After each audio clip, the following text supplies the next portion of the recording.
Okay, so now we will be discussing Anti-Money Laundering Act. Okay. Um, First, let's proceed with the definition kung ano nga ba ang crime ng money laundering. A crime of committed by a person knowing that any monetary instrument or property represents or involves or relates to the proceeds of any unlawful activity such as below. Number one, transacts or attempt to transact the said monetary instrument or property. Two, converts, transfers, disposes of, moves of, acquires, possesses, or use of the said monetary instrument or property.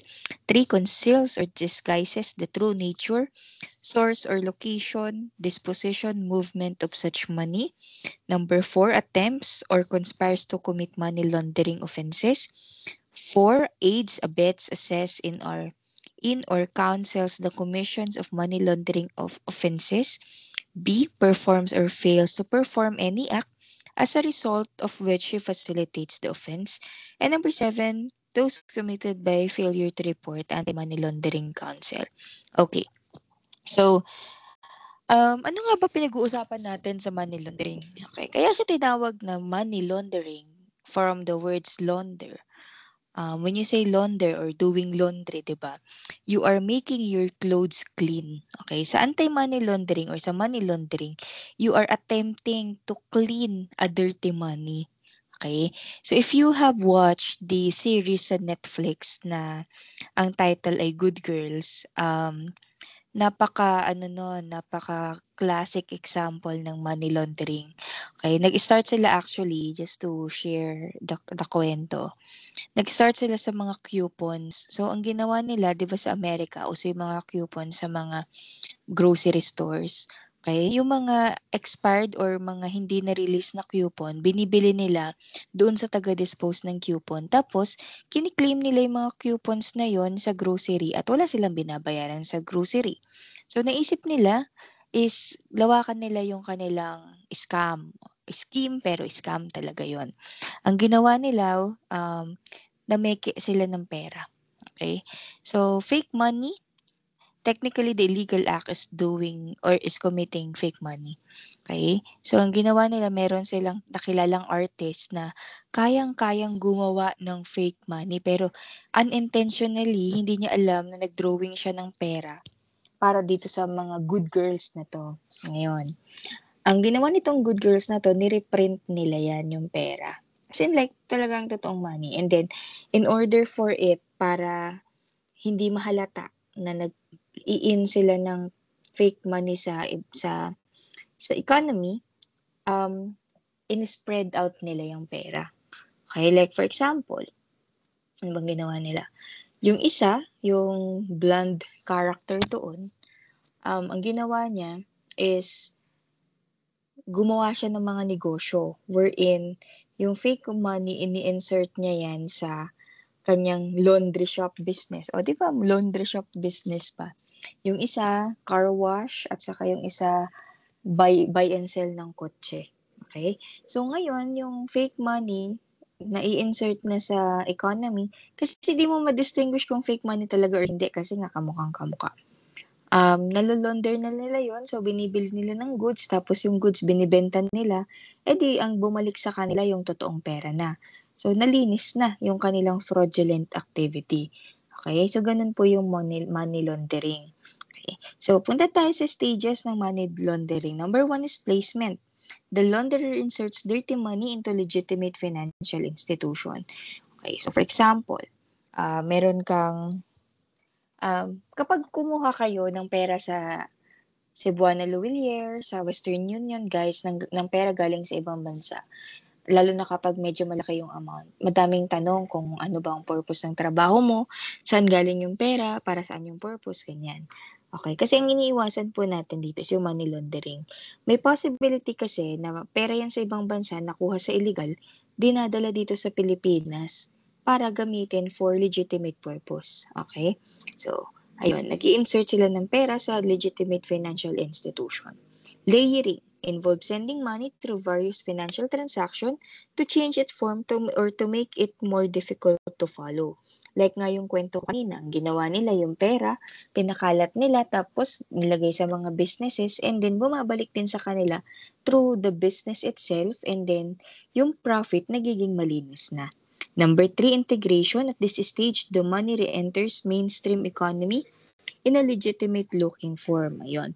Appear to have come from legitimate transaction. So kapag kumita na sila dun sa business, gagastosin na nila yung pera, 'di ba? Yung kanilang perang pinanggastos, it's as if clean na kasi galing sa legitimate business. Okay. So unlawful activities, any acts or omission or series or combination thereof involving or having relating to the following. So yung pera po na illegal may come from number 1, kidnap from ransom. 2, paggaling sa drugs. Number 3, anti-graft and corruption practices. Okay? So ito yung mga nasa posisyon, government positions wherein nangungurakot sila tapos pinapalabas na nilolonder nila yung pera. 4 is plunder. 5, robbery or extortion, nagnakaw. For example, money heist, 'di ba? Yung money heist na series, kumuha sila ng robbery yun, kumuha sila ng pera sa bangko. Or I think nag-reprint sila ng pera ng bangko.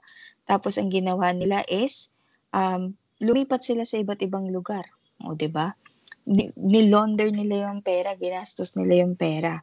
Okay? Weteng and masyaw, piracy. Piracy is yung pagnanakaw pero naka-board kayo sa ship. Sa dagat po yan nangyayari. Qualified theft, swindling or estafa, smuggling, e-commerce act, hijacking, at many more. Kayo na magbasa ng iba. Okay?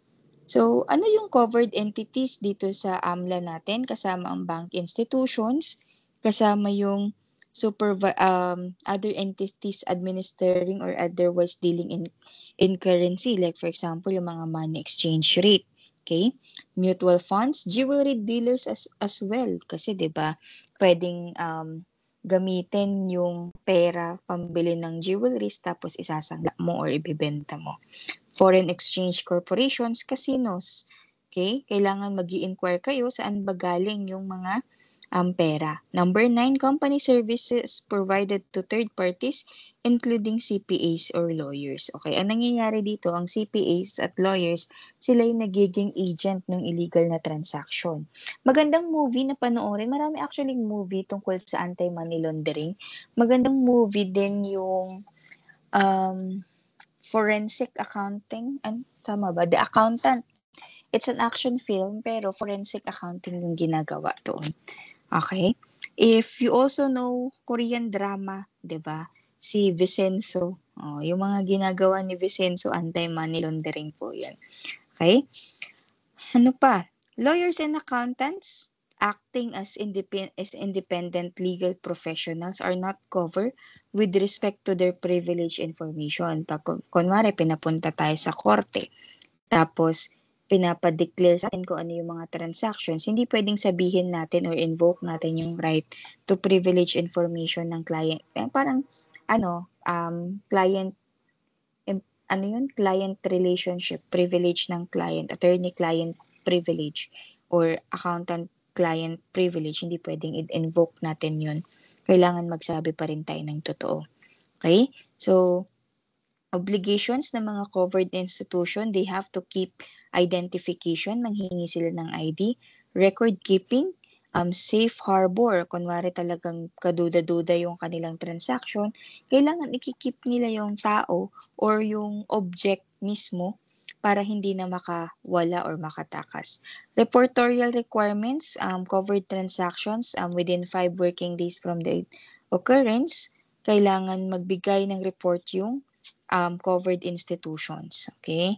Suspicious transactions, covered persons to promptly file suspicious transactions within the next working day of occurrence para may imbestigahan ng ating Anti-Money Laundering Commission. Okay, or council rather. Okay, punta tayo sa Anti-Money Laundering Council. It is composed of your BSP governor as chairman and members from Commissioner of Insurance Commission and chairman of Securities and Exchange Commission. So, naka-highlight po. Okay. Naka-highlight po yung functions ng AMLC dito, yung main functions. Number 1 is to investigate suspicious transactions covered by such transactions. Just to give you a background kung bakit important na iniiwasan natin yung anti-money laundering. Kasi injections po yan ng additional funding sa government natin. Okay? Sa economy natin rather. So kung po masyadong maraming pera, may impact po yan sa pinoproduce na pera ng BSP. At the same time, wala kasi talagang value yung pera na yan na pumapasok sa economy natin. Okay? So, dapat tatanggalin. Next, in the conduct of its investigation, the AMLC shall apply for the issuance of search and seizure order with any competent court. So, like in any of your criminal cases, kailangan may search warrant po at seizure order. Else, freezing of monetary instrument property, meron din pong karapatan na mag-request ng freezing ng monetary instrument ang AMLC. Okay? This is more of panglo na. Okay. Authority to inquire into bank deposits. So, na-discuss natin kanina sa Bank Secrecy Law na ang AMLC, they can inquire to the banking information ng isang person kung sa tingin nila it is involved in an unlawful activity such as yung nabanggit natin kanina, not limited to kidnapping, hijacking, and terrorism or conspiracy. Okay? So, simple lang po ang AMLA. Yun, you have just to take note kung ano yung concept niya. Hindi naman kayo law students, kaya dapat ang tinitignan nila lang ninyo is basic concepts nitong mga batas na to.